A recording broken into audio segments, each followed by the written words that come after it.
What's up guys? In today's video, we're going to be installing a frame side and axle side track bar bracket, build a track bar, and build a little bit of steering, so stick around.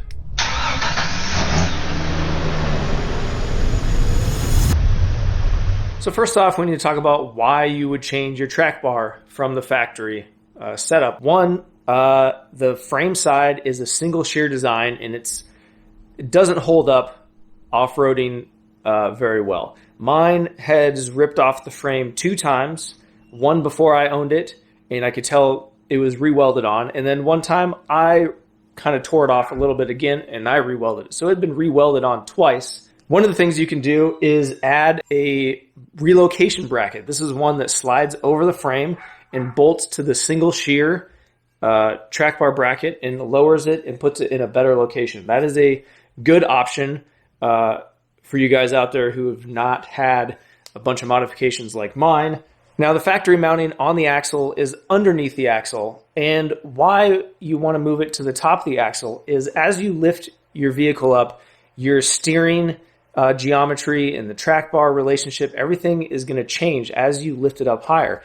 And being under the axle, you're basically going to have steering and track bar like this. And as you go up and down in your suspension, everything's going to move like this, and you're going to get death wobble, you're going to get bump steer, you're going to get all kinds of crazy on-road and off-road characteristics that you don't want. Moving it to the top of the axle actually allows you to basically make your drag link and your track bar as parallel as possible. So as the suspension goes up and down, it kind of goes up and down together and can help or even eliminate death wobble or bump steer or any of those adverse characteristics that you might have. Now, all the brackets I'm going to be using are from Barnes 4-wheel drive. I have been really happy with all of my suspension that I've made with Barnes 4-wheel drive builders parts. Pretty much everything underneath my Jeep now is Barnes 4-wheel drive. Now this frame side mount is TJ specific, built specifically for the Jeep Wrangler TJ, and I really like it because it has this bracket that slides over the frame that really reinforces the frame in that spot. And this is the angled axle side bracket that I'm using. They make a ton of different brackets, different styles, universal ones that have 3 or 4 bolt holes for endless adjustments. So figure out what is right for your build and your specific project, and then go on there and find the one that's going to work for you.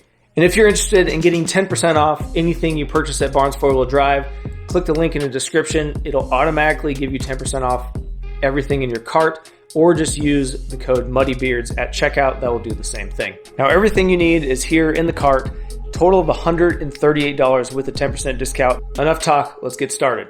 This axle side mount comes in a bunch of pieces and you got to put it together like a puzzle. Kind of fun. Put one side in, tack it in, weld it, make sure that it's straight exactly where you want it, and then you're going to put in the next piece. Put the front piece on, weld it in, put the end cap on, weld it in, and then I had everything all squared up, ready to go for my frame side mount. Now before you get excited and start blowing everything apart, make sure that you strap your axle to your frame before you take your track bar out, because there's nothing holding your body and the axle together anymore, keeping it centered. The whole body might fall over either way, causing damage to you or your parts. So make sure, use a strap like this one. Basically, I used my strap that I used to strap my Jeep down to my trailer, ran it around my frame, down to the axle, and I was able to hold my body in place the whole time while I did this. And also, when you're getting everything lined up at the end, getting bolt holes and everything, you just hit it with the ratchet strap. It moves the body over, lining up your holes, and then it just falls right in. Super convenient. Next thing on the list is cutting off this track bar bracket right here. So I got my plasma torch set up, and I'll be cutting this off the frame, and then cutting all this old stuff, you can't see, it's too dark, off the frame as well. I'm gonna have to cut this off because that anti-rock sway bar goes right into it.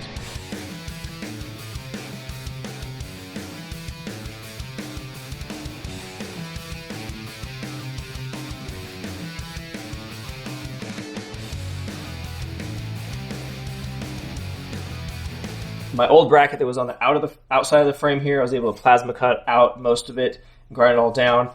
But the bracket on the inside was the worst. I think in taking all these brackets off that for the track bar on the frame here, it took me at least 5 hours.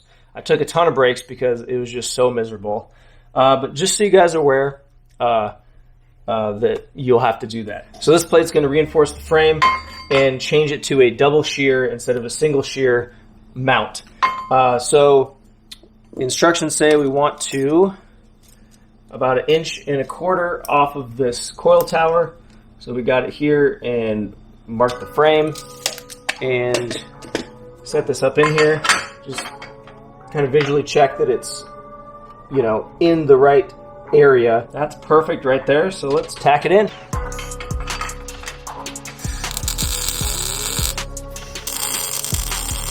So these brackets come with a 9/16 hole in them, and all of my bolts on my front end are 5/8 or 3/4 for my steering.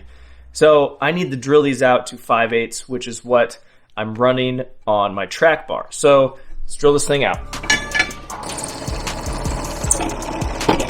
With the holes drilled, this mark right here, the instructions say measure 1 3/4 from this edge out to here. So this is 1 3/4 I marked here. This is going to be the center line of your joint. I have a spare heim joint that I like to use when I'm mocking stuff up and tacking stuff together, but you could also use, you know, your actual track bar or whatever bar you're using. But I just prefer this way. It's easier to kind of manipulate and move it around. So basically just want to figure out where it's going to go. Super simple. It just slides onto the bracket here, and you can line it up and look where your heim joint is. And it's made to actually be at a 10-degree angle either way. So it depends on where your axle location and where your track bar location is. So this is going to vary vehicle to vehicle. Just set it up and put everything where the heims are at the least angle as possible. So we'll just set it up in here, and straight down from that line is the center line of the heim, and then we'll tack it together.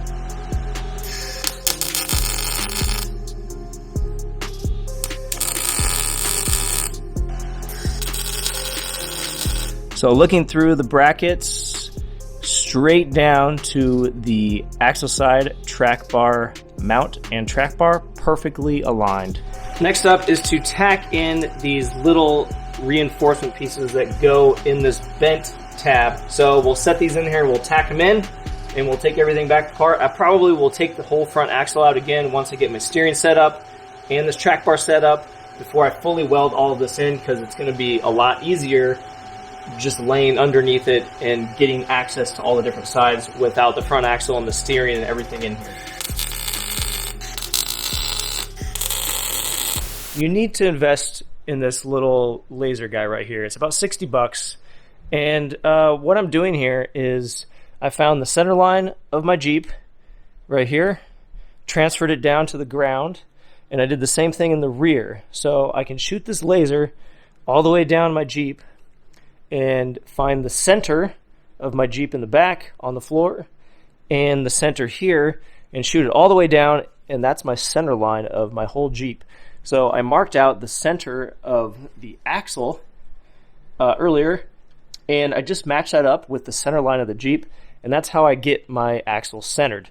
Also use it for setting it up front to rear, shooting the laser down the side using the tape measure to get a perfect exact measurement of exactly how, you know, making sure everything is square underneath the Jeep. Now that you got some nice meaty tacks on your track bar bracket, it's time to measure and figure out how long your tube is going to be. Ride height, completely centered. Basically put the heim joints in, both sides, the frame side and the axle side, and you're going to measure in between the weld-in bungs, and all you got to do is cut it, weld it in, and then you get to the point where I am right now. I'm actually doing two things at once: this track bar, steering, hydro assist, and making bump stop pads, which is why I have this coil in on this side. One, to check clearance with this track bar bracket, because it looked like it was going to be pretty darn close. So I wanted to make 100% sure that it was going to clear it, and it does. Perfect. And I wanted to make sure my bump stop pad is actually going to fit and locate the coil where I want it. So now that we have everything centered up under the Jeep, and then once you got all that figured out and it's 100%, go ahead and burn it all in. So a quick tip for those of you welding in bungs for the first time. People say they blast through the threads on it, or they warp the threads on the tube insert. So it's really important that you make sure your tube is as flush as possible with that tube insert. So your bead and the heat doesn't get all the way down, because these are angled in like a V. And so you angle your side of the tube like a V, so you kind of meet in the middle. So you want to concentrate the bead of your welding on the meat of the insert and the meat of the tube. So if you have a big gap in there and you try and fill it in, the heat is going to transfer into those threads and it's going to warp them, or some people have said they just blow right through them. I've never warped one. I've never had one weld and not work perfectly.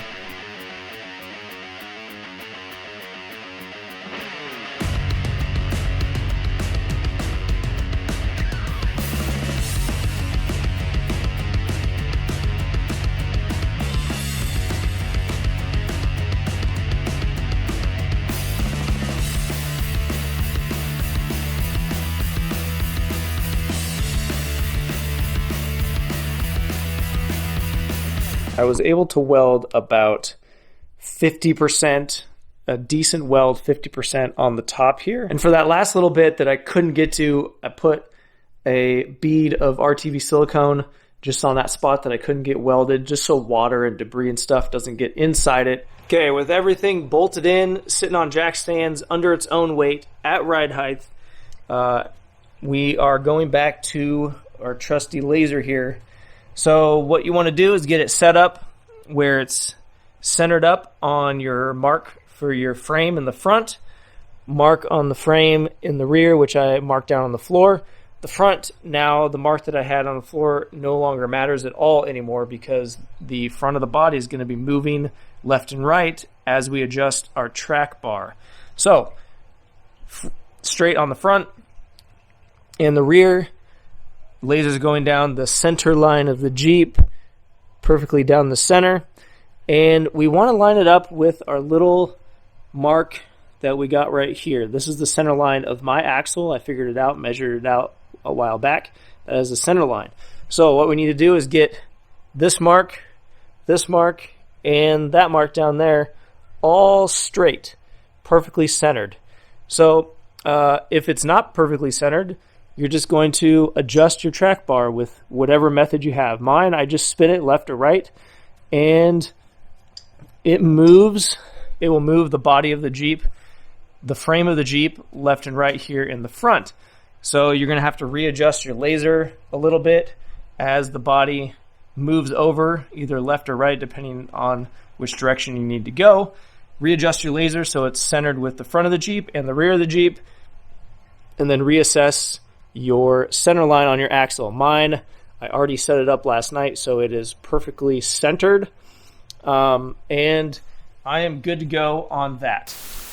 Now my steering, I actually drilled my knuckles out using a 3/4 inch reamer, drilled all the way through the knuckles, and I can now run a 3/4 inch bolt. I'm using 3/4 inch Heim joint kits and safety washers. And I also decided to double shear.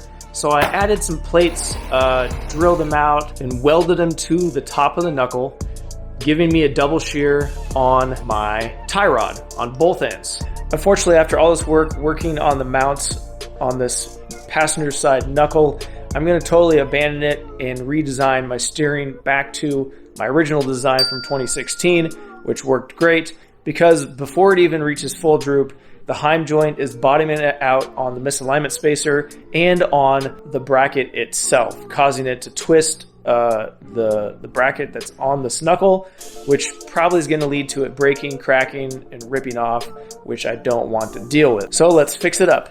Since I'm changing up how I'm mounting my drag link from my steering box to the tie rod, I'm going to go directly to the top of the tie rod. I got to fab up a new bracket here because the heim joints that I'm using now on my new drag link are much larger than what I originally had when I made the old bracket. And also I cut it off of the tie rod already, so I need to make a new one. I already made one of these, so let's make another one.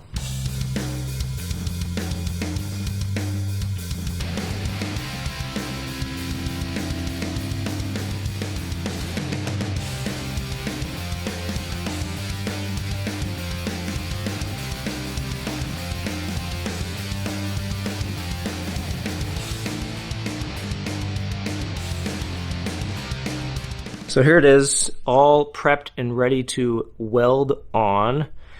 And the reason I do like this is because it's unlimited flex, right? There's no limitation right here. As it flexes up and down, the heim joint goes this way.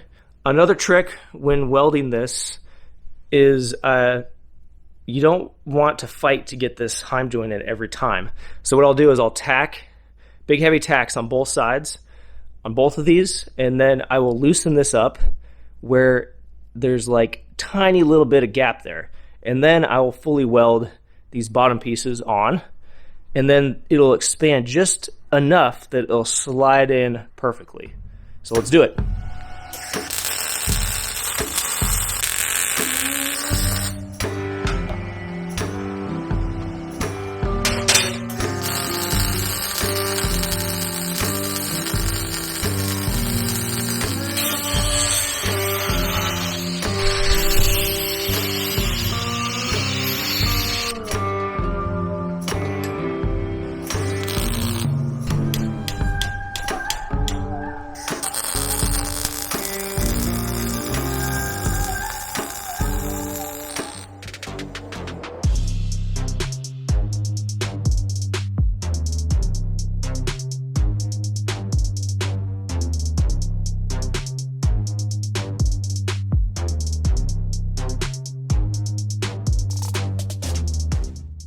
Well, there you go, guys. That's how I upgraded my frame side track bar bracket, axle side, built my own track bar, redid my steering. If you got anything, let me know in the comments. Make sure you follow us on social media at MuddyBeards4x4. Check out the website, muddybeards4x4.com. Make sure if you're buying anything from Barnes 4-Wheel Drive, use the coupon code MuddyBeards or the link in the description to get yourself 10% off. And until next time, we'll see you on the trail.